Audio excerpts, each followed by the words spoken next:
Welcome to Markinan TV. For today's video, samahan nyo kami sa aming biyahe dahil ngayong araw, lilipad tayo papuntang Negros. Nagsimula nga ang biyahe namin guys pagkatapos kaming ihatid ni Papa sa sakayan ng bus ng Herman Espiritu.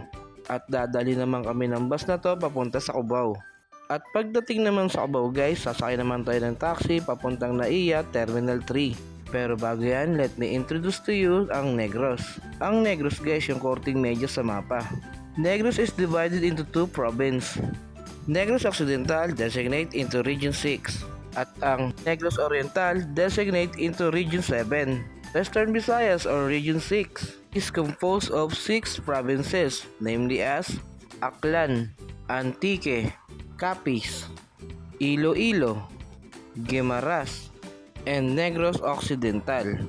At ang regional capital ay Iloilo. Central Visayas or Region 7 is consists of 4 provinces, namely as Bohol, Cebu, Siquijor, at Negros Oriental. Ang regional center ay Cebu City. At ngayon naman, let's learn about Negros Occidental. Pakinig lang po kayo guys ha, mamaya may quiz tayo. Negros Occidental is composed by 13 cities, namely as Escalante, San Carlos, Cadiz, Sagay, Silay, Talisay, Victorias, Bago, La Carlota, Himamaylan, Kabangkalan, Sipalay, at ang Lone District, the City of Smile, Bacolod City. At south naman ng 3rd District ang lugar kung saan kami magbabakasyon. Okay guys, last na to. Ang 3rd District guys ay merong 3 cities.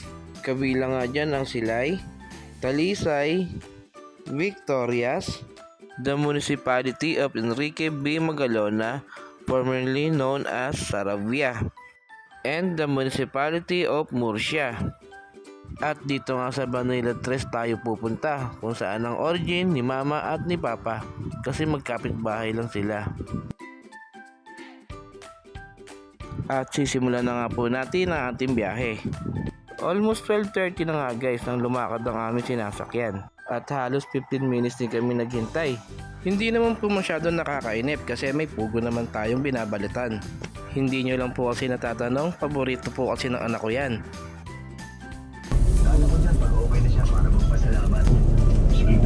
Grabe yan si Alkina guys, sa dami kong binalatan, isa lang nakain ko. Hindi pa nga kami umaabot sa Cubao guys ay bumaba na kami at sumakay sa taxi. Sobrang traffic naman po kasi at baka malate naman kami. 6 pa naman ang biyahe namin guys, pero sabi nga 3 hours before dapat nasa airport ka na. We already tried yan na mag-coordinate po dyan sa At 3:30 na nga po nang makarating kami sa Naiya. Maaga po tayo ng kalahating oras kaya hindi na po masama. At kung sakali naman na kayo ay sasakay at magbabakasyon din, huwag niyo pong kalimutan ang mga bagay na ito. Una po sa lahat, huwag na po kayo magbitbit ng sobrang gamit. 7 kilo lang guys ang hand carry baggage. At syempre guys, huwag kakalimutan magdala ng ID. Importante yan guys kahit saan ka pumunta. At para naman sa mga bata guys, kailangan ng birth certificate. Okay lang din naman po kahit picture lang. Kaya thank you kay Tita Nonet sa paghanap at pag-send ng picture ng birth certificate ni Alkina. Nam nam nam. 11 kilo yung isang bag na bitbit ko guys. Wala na din kami nagawa kundi bayaran yung sobra. Pero okay lang yun guys, at least ngayon alam na namin. At dahil wala na pong problema, makakasakay na tayo. At ihahatid na nga po tayo ng bus ng Cebu Pacific papunta sa aeroplano. Pagbaba nga ng bus guys, nagtatalo na si Alkina. Wow! Aki! At syempre naman, dapat may picture si Alkina at ang lola niya. 6:19 na po. Obviously, delay na po ang flight namin. Pero okay lang yun. Ang importante, nakasakay na kami.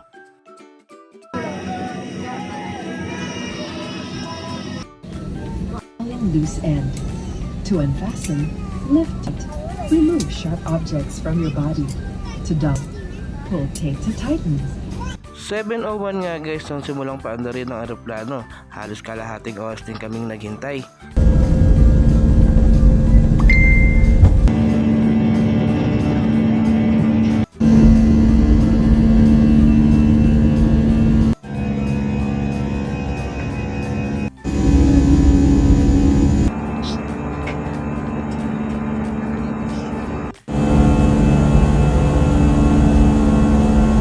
Saglit lang naman po ang biyahe. Halos siguro isang oras lang na nandun na kami. At bandang alas 8 nga guys, nasa Silay na kami. Once again, thank you everyone for flying with Cebu Pacific.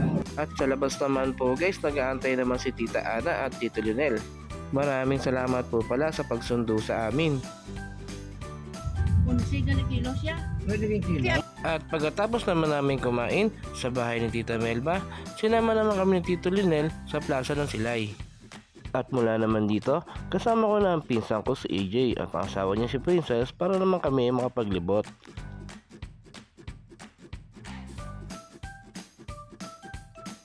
Napakadami po na nagtitinda ngayon sa plaza. Malapit na po kasi ang piyesta ng Silay. June 12 po ang Cansilay Festival. Sayang at May 30 ang uwi namin. Pero congratulations sa Barangay E. Lopez for winning the street dance competition. At ito naman guys ang unang pagkikita ni Alkina at ni Sky. At 1 week po silang magsasama. At sa tingin ko mukhang magkakasundo naman sila. At dito ko na nga po tatapusin ang ating video. Sa susunod na video po, samahan nyo naman kami dahil pupunta na po tayo sa Banilad 3. Kaya hanggang dito na lang muna tayo. Thanks for watching.